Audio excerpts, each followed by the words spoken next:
better not be a cop. They're freaking hauling ass. And they're passing me. Well, that was interesting. Coming up on where I jumped it a little bit ago. Let's hit it straight. Oh yeah! For performance driving. Holy crap, we just got air. Let's go. Just over 4,000. That's a cop.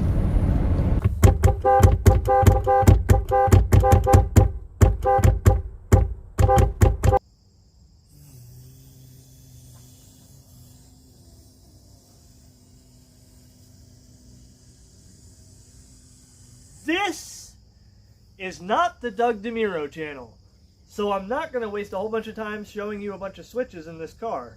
Let's do a brief discussion on what it is, why it's special, and take it for a drive. This is Diesel Fuel Network. I'm Gary. Let's get this baby going.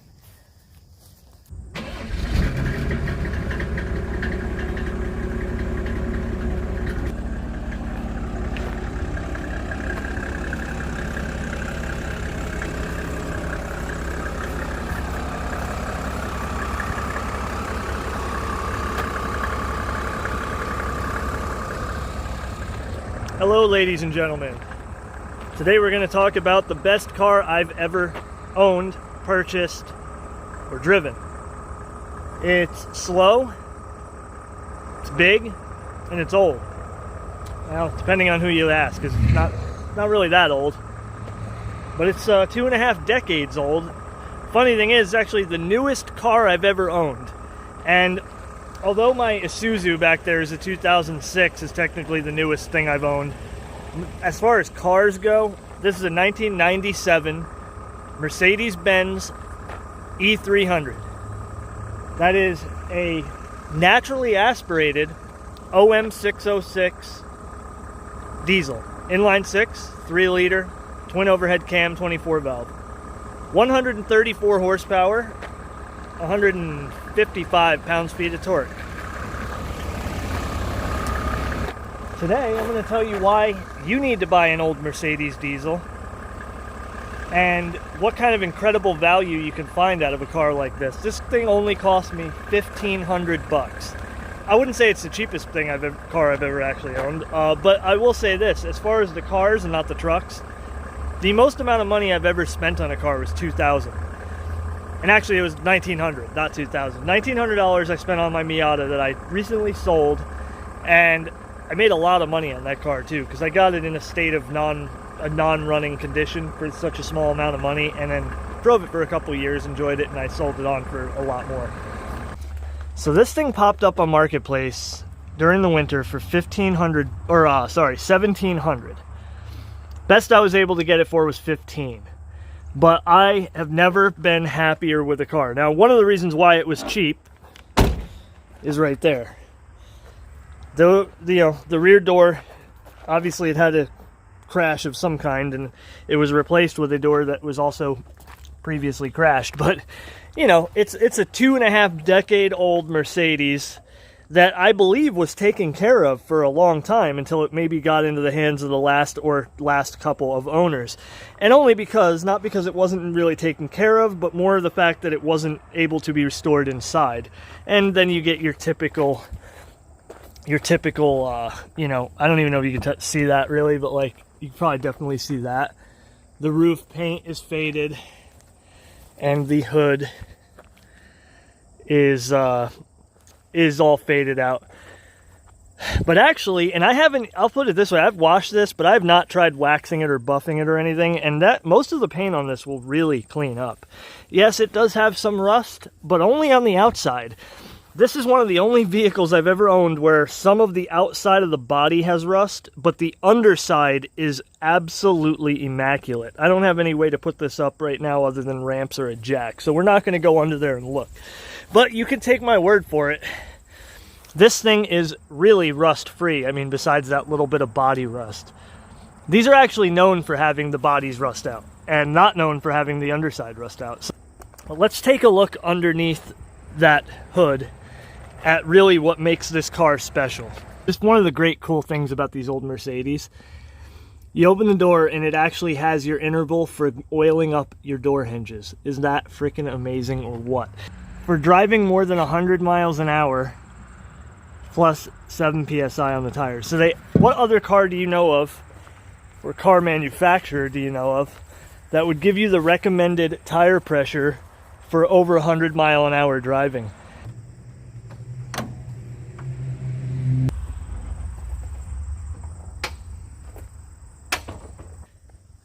Legendary OM606 diesel engine. Now, of course, like I said, it's naturally aspirated, and you may be thinking that's a negative thing. Oh, it's naturally aspirated, no turbo, no power. Well, no power is right. There's not a whole lot of power to be had with this engine. But I actually really like that it's naturally aspirated due to the simplicity of the design, the fact that there's so much room to work on this thing, and there's not a whole lot to go wrong. I mean, reliability is going to be even higher because there's no turbocharger. So you're not going to ever have any issues related to turbocharging. And the longevity of this thing, how many miles it can go, is possibly even greater due to it not having a turbo. You're not going to have a turbo go out on you after 100,000, 200,000 miles, which is inevitable with any turbocharger. And you also don't have the stresses on the engine, the higher cylinder pressures that go along with a turbocharged diesel engine. So an interesting thing about this engine is the injection system. And it actually, as you can see down there, that is basically just a mechanical Bosch inline pump. But it's computer controlled. So although it is truly a mechanical injection system, utilizing a regular low pressure pump plunger style nozzle injectors, there's no electronics on the injectors. It just has an electronic rack control. So basically it's a mechanical injection pump with an electronic throttle control. And the throttle pedal in the car is cable actuated. It actuates nothing more than an electronic throttle position sensor, which the ECU then tells the pump to do whatever it wants it to do. But it feels really direct. It doesn't. I've driven modern cars with electronic gas, electronically throttled gas engines, and they have a dead spot when you go to rev it sometimes. But this feels direct. It feels like when you're throttling, you're actually directly throttling the engine, although you're actually just commanding the ECU. But again, it's a mechanical injection. It is not common rail, and it is not like a HUI injection, but it is computer-controlled mechanical injection. And let's take a look inside, where it actually is in very, very good condition. I mean, it's not perfect by any means. That is genuine patina on the leather, a little bit of cracking. But for the most part, I mean, they're hard. I have some stuff to actually redo the leather, some conditioner. Really, like, it's almost like a paste that you rub into the seat. And the steering wheel's seen better days as well. Obviously, somebody was riding with their hand up there, but for the most part, this thing is in such good condition. It only has minor cracking on the dash. You could see the crack starting there. And I believe, up there, there's some cracking, but really, it's in great shape. Little bit of cracking on the wood. And I probably should have cleaned it a little bit better before, or I didn't clean it at all. I should have tidied it up a little bit for the video. Oh yeah, you need the key to fop the horn.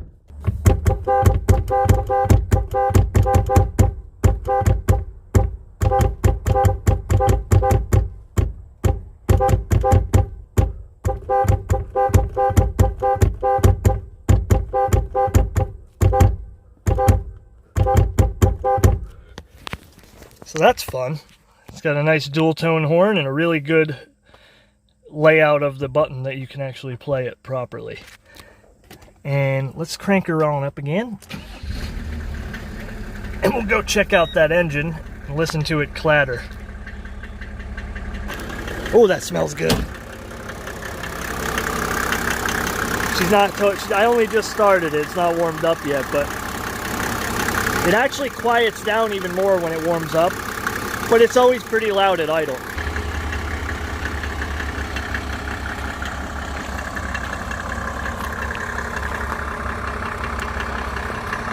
Powered the powered headrest doesn't function on this side, so it is stuck up. It's stuck in the up position, so that kind of looks funny. It makes me look really small. I guess I kind of am, but I'm not that small. And but most things work. It's $1,500, so not 100% of everything is going to work. But I'm surprised at how much actually does work. The heated seats, 99% of the other functions of the seats work, and you know, I'm very pleased with this thing. Really, it's made me so happy since I bought it. I've never made out so well with a car for $1,500, and I haven't had to do almost anything to it. When I first got it, I had to replace the injector return lines, and I replaced the blower motor because the heat wasn't working. And I do have to do that tensioner shock damper, whatever you want to call it. But really, this thing has been such a good car, and I don't have that many miles on it. Maybe a couple thousand at the most, 1,000 maybe even. Let's take it up the road and talk about how it drives.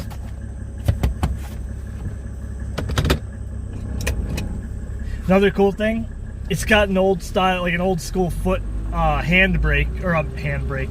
It's got the parking brake is on the foot pedal and then a release handle, just like the old American cars had. So, and I guess Mercedes probably had that forever too, because you think about it, there's no room for it in the center console. With this nicely laid out console and having the window switches, which a lot of European cars had window switches in the middle, there's not a whole lot of room to have a lever for the brake. Let's go ahead and turn up the mountain here. I don't know what the deal is with that vehicle right there. Why do they park like that? It's weird. Oh, the blinker doesn't cancel either. That's something that I got used to real quick though. It better not be a cop. They're freaking hauling ass.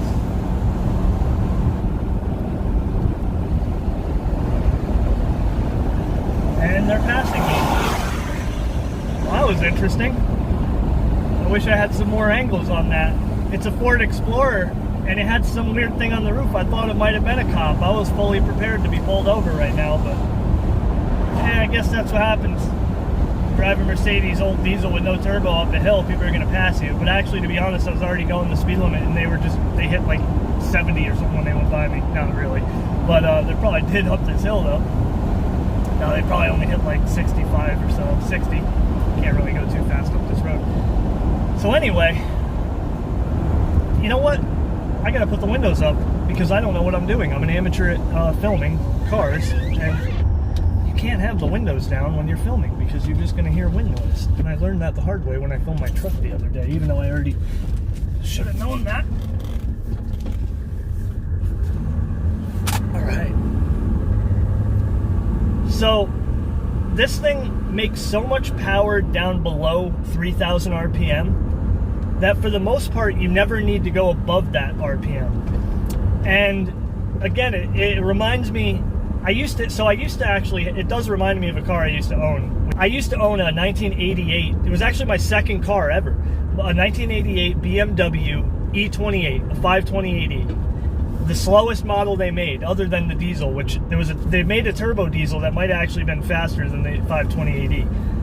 And this is a decade newer than that, but it has the same traits. It's a German car it's a German four-door sedan, luxury-ish. You know, this is more luxury than the BMW was, but that's more to do with the era, because an 80s car just generally is never as nice as a 90s car when it's in the same general category. But what I just love about this thing is how smooth and quiet it is. And it maybe on camera, I don't know if it's going to come across. There's tire noise, there's general road noise. In fact, when I first got it and first started driving it, I actually was a little we got a little deer in the road.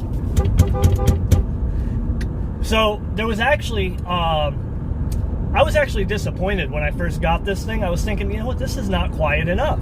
I thought it was going to be like a Rolls Royce, but I've owned cars from the 80s, and I've owned sports cars and muscle cars, so I haven't really ever owned anything that was this quiet and comfortable, but I still was like, you know what, it should be a little quieter. I actually think if I put different tires on it, it will be quieter, but for the most part, I mean, this thing, it just drives so good. I'm on this nice little side road that I like to go on, and you know, you can actually get to the limit fairly quick in this car because it's got this particular what I have right now is just all season tires. They're just a stock size. They're pretty small. I think they're like 205s. They're on 16-inch rims.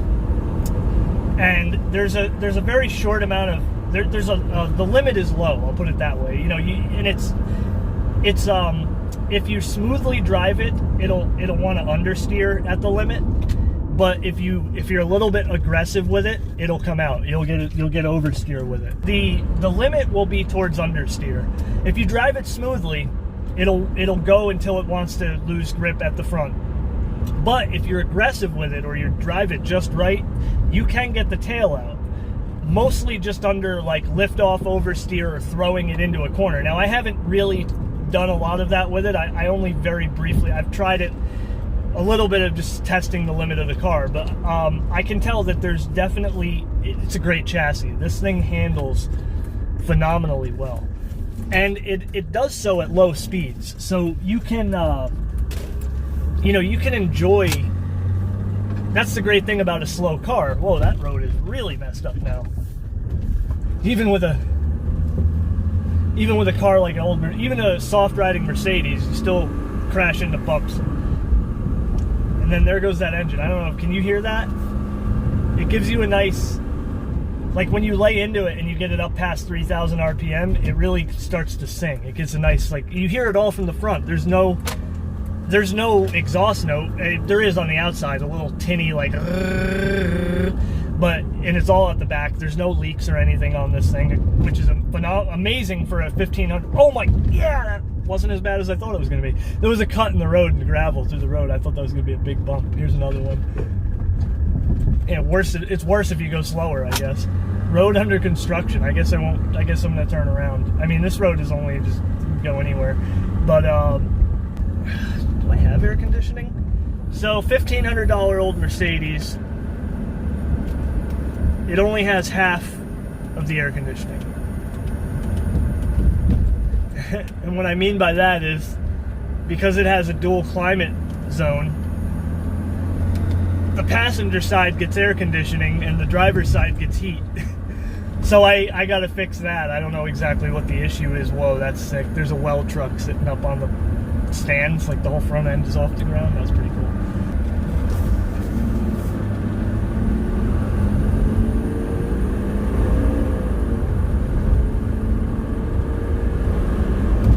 Start getting some heat in this thing, you start hearing that mechanical clutch fan really whirring, and that's a great trait of a it used to be something I hated about older cars. Like, I always would just want to put a mechanic or an electric fan on anything with a mechanical fan just because of the sound. But I actually have come to really appreciate that sound. It's a sign of the era. It's a special sound that only older vehicles have. When it reaches up to temperature and that clutch fan, when that clutch fan comes on, it'd be like, and I was watching, you guys got to check out the Carmudgeon podcast. That's just what it's called, Carmudgeon Podcast channel. I guess it's on the Haggerty Network, but it's on Carmudgeon Podcast. And Jason Camisa was talking about that exact thing, about the clutch fan going on an old Mercedes, actually. And I can't remember what exact model it was. Oh, W210, I believe it was. And he was talking about how, you hear that clutch fan come on, and then he would put it in neutral and rev it up so that it would just lose all the temperature. But yeah, it runs right at just below 80 degrees C all the time. Like, it goes maybe just at 80 on a hot day, and when it's cold out, it'll run below that. To be honest, I think it should run a little bit less than that, but it runs a little on the hot side, I think. But either way, I've been driving this thing in 90-degree days, no problem. Never had it overheat in traffic or anything like that. The one downside to a mechanical fan is that at idle, it's not cooling the engine very efficiently because it's only spinning, so it's not spinning that fast. So it's always going to run hotter when you're driving slower in like traffic, and then when you get going, you hear that thing whip up, and then it starts cooling it right down. I'm gonna head back down this road we first came down on and start going a little quicker and feel how this thing really handles, because it is very fun to drive. And then maybe I'll hook up the, felt the AC start working, and then I'll hook up the head mount camera, and we'll go ahead and see what it's like to drive from the point of view. So going back to it being like a momentum car like the Miata, I mean, obviously a Miata is faster, a lot faster, but this is still a momentum car. It is a momentum car because it's very slow, but it also handles fairly well for what it is. So, and the fact that it's just so quiet and it's an automatic, it just makes you want to drive it quickly. Drop her out of overdrive, which is great. In the owner's manual, it actually says for the out of the overdrive position for performance driving. Holy crap, we just got air. That's the thing too. Like in the Miata, I'd have been on the gas, and then I'd have got air. But there I was just kind of nonchalantly just cruising, but I didn't, all right, I'm going pretty quick. Not that quick. I'm not like cutting lanes or screeching tires, but the way this thing just felt coming off the ground, man, I've never felt a vehicle land smoother than that. Maybe my Jeep, but that was fun. And it's just such a good car. And it's already cooling down. Now that I'm actually going faster and ripping on it and bringing the RPMs up, the engine cooled down instead of getting hotter. And the AC is on. And, you know, I'm not going that fast. I'm more or less like 50 miles an hour. On a nice little back road like this with a lot of tight corners. They're not even that tight on this road, but like a nice cornery road. You know, between 40 to 60 is all you need. Like, that's a great, fun speed to be driving. Which is, again, why a slow car like this can be more fun than a fast car. Because a fast car on a road like this can sometimes just be too much, and you can't use any of the power. You're always just, you can get up to that same speed or more, maybe, depending on the car. But you're not, like, using the power, and you're not keeping the momentum through the corners, because at any point you could just throttle out of the corners as fast as you want. So like it's really fun to have a slow car like it. Wow, that AC really does work. It just only works on the one side. Yeah, let's hook up that we'll go ahead and head back down to the corner there. And man, this video is going to be a lot longer than I wanted it to be.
Check this out. You got drive and you're out of overdrive. And I just love that. So we'll take it out of overdrive. We'll leave it in regular, we'll leave it so that it shifts on its own. I don't like shifting the trans itself. An automatic is an automatic, but I will lock it out of overdrive so it doesn't, unless I'm going up a hill or something, I want to select a certain gear,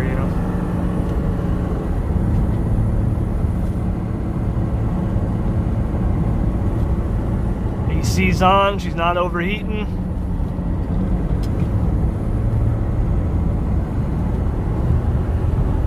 So we're at only 2,500, 2,000, 2,500 RPM. This thing's got such good torque.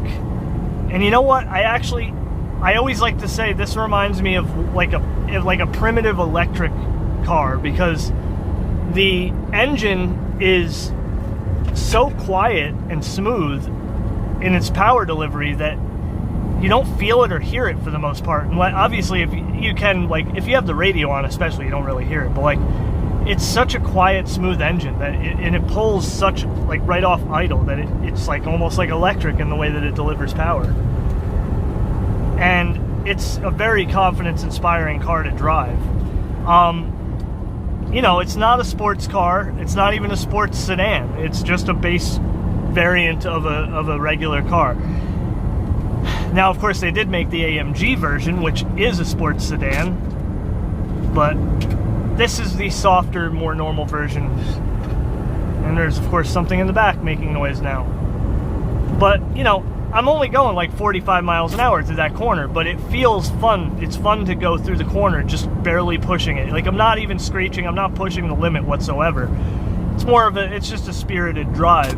But it's amazing that 134 horsepower, 3,500 pound diesel sedan can give me such joy driving on a back road, even when it has no noise or anything. There's no real, but it has an engagement to the engine. Even though the engine doesn't make noise, it's very engaging to drive. And I think just because of the, I thought I just lost power steering there for a second. I did, but then it came back. That was weird. I've had an issue with that in a parking lot before. That was very strange. You know what else is great about a car this quiet? Is that you can go back down the same road you just went on. Now, granted, there's no houses on this road. There's a couple right here in the beginning. Ooh, that AC is actually working. Yeah, so you can go down a road like this 100 times. Just don't, nobody's gonna care. Nobody's gonna notice. I'm just lost. I'm just trying to find my way. Coming up on 55, it's the normal speed limit of anything in America. Well, we're taking it easy. I'm not gonna push it through these corners because you can't see if there's oncoming traffic during the day. Coming up on where I jumped it a little bit ago. Let's hit it straight. Oh yeah, baby. Dude. And I don't think it really got air. More or less I just sagged the suspension out. But it was fun. Slower on down a little through here because we can't see oncoming cars. This is a great spot. Really awesome road too. And it's literally 100 yards from my house.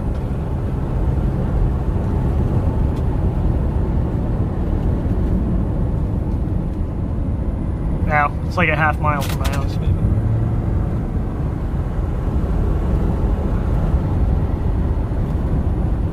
Well, I tell you, oh, there's that deer. I didn't have much to say, I guess, as far as how it drives, because I'm no Doug DeMuro. But hopefully you got something out of it. Hopefully you enjoyed this video, because I gotta be honest, I had a hard time figuring out what I was gonna do for this video, and I just figured, you know what? This is a diesel.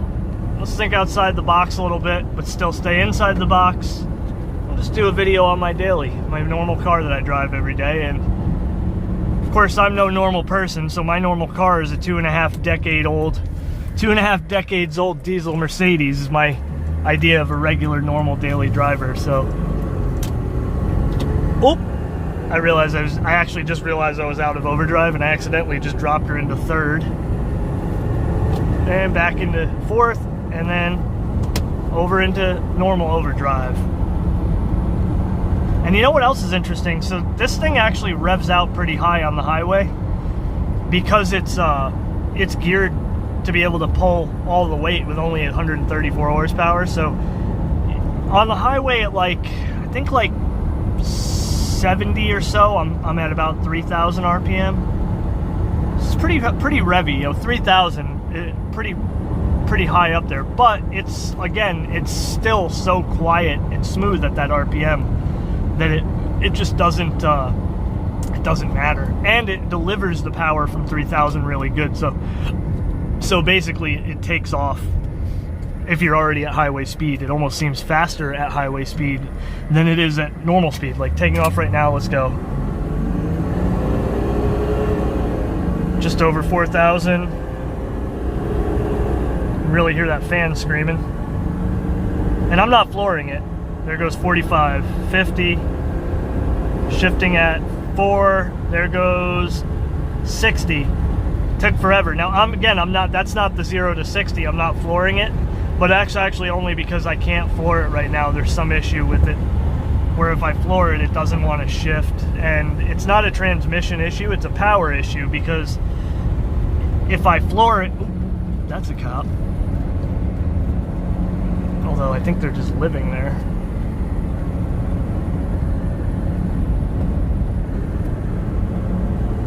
I think this is,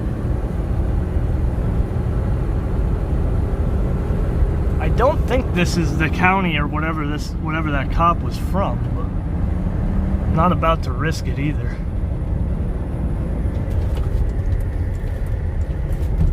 Although he's probably gonna see the dirt trail or just see me.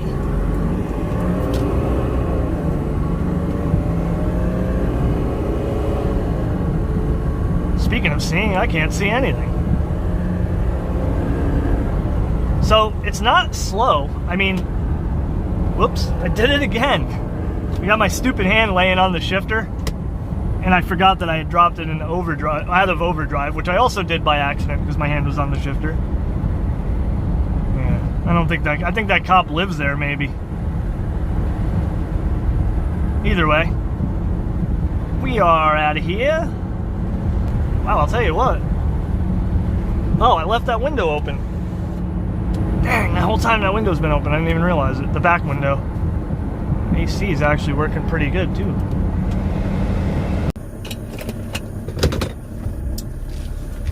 Alright, so what do you think about the Mercedes-Benz W210 E300 diesel? I think that if you are someone who works on your own stuff, you don't mind an older vehicle with less features, and you really just want a very reliable, easy to work on, and frankly very enjoyable to drive daily driver, I really do recommend an older Mercedes-Benz, and probably even a gas-engined one. I mean, I don't know a whole lot about the gas engines that came in these, but I know they were pretty stout, and I just don't know anything about their reliability or anything like that. But this thing this engine's legendary. The OM606 3-liter 24-valve inline 6, whether it's turbocharged or naturally aspirated, is really a marvel of an engine. And the fact that it delivers the power so effortlessly in this 3,500-pound sedan is something to behold as far as I'm concerned. Didn't even talk about fuel mileage yet, and that's probably what you're all thinking. So most people would get a diesel car because of the fuel mileage. Well, this is I'm going to say it 100 times in this video. This is a 3,500-pound sedan with 134 horsepower. So fuel mileage is not its strongest suit, but it's not bad, and actually it's the best I've ever had in a car. It's 26 city, 34 highway. Now, I've never seen above 26. When I first got it, I could only get like 20 to 23 for whatever reason. Then after a lot of driving, and also every time I put fuel in it, I put fuel additives in it, and I think that actually cleaned the injectors because it gets better mileage. Like I said, when I first got it, 20 to 23 a few times, and then I kind of didn't do a mileage test after a while, and after I drove it for a long time, you know, like I've said, I had it for about, not even a year really, like 6 months maybe, more than that. I actually noticed it go up. I had 26 mpg, and I didn't drive it any differently. In fact, I started just carelessly driving it. When I first got it, I drove it so cautiously, just due to the fact that I didn't know it was a $1,500 old diesel Mercedes. I've never owned one before. Is it going to just fly apart? Is the transmission going to go out? I didn't know what to expect. So I babied the hell out of this thing when I first got it, and it only got about 20 mpg. Then I just started driving it faster and getting on it a little bit more, and just kind of just driving it like a normal car. And then it actually did better over time. It actually ended up doing better mileage. So you're not going to get a whole lot. You're not going to get like 30 something, 30 plus. You're not going to get 40 out of a car like this. Yeah, so like, for example, a friend of mine has an old Mark II Jetta with a 1.6 turbo diesel. He gets like 40 to 50 miles per gallon, depending on what he does with it. You know, 40 to 40, 45 after he tuned it, and I think he used to get like 50 before he tuned it. You know, made more power with it. So that's never going to happen with a car like this. Like I said, 30 is max probably, and like I said, about 26 is what I get. I never take a highway. I don't drive on the highway. I go on the highway occasionally, but I don't go on the highway enough to like say, oh, this is what I get mileage-wise on the highway. I just drive around these areas here in town and stuff, and I get about 26. If you wanted to swap this into something, is that this engine is capable of being 100% computer free, mechanical only, and you do have to get a pump from Diesel Pump UK basically to do that. And they're actually not that expensive. I think it's like it's probably about $1,200. In fact, it's like $1,000 for this car. You can get the electronic. You can get actually a bigger electronic a pump with bigger plungers in it, or as he calls it, elements, and that's about $1,200. Which, when it comes to diesel stuff, like that's really not too bad. You know, $1,200 for a pump, and you figure another probably upwards of $1,000 to get the proper turbo set up on it too. One good thing about not having a turbo, you don't have to turbo time it. You can just shut it right off. So, yeah, it's got an aftermarket Sony head unit. So, anyway, hopefully you found some entertaining value to that, or at the very least, some actual value, and maybe now you want to go out and buy an old Mercedes diesel. There goes a Jake brake. Oh, that's that, oh, that's a funny coincidence. That's the exact same red heavy-duty wrecker tow truck that went by in my other video where it was Jake braking and I didn't get a shot of it. All right, well, hey, thanks for watching. I'll see you guys next time.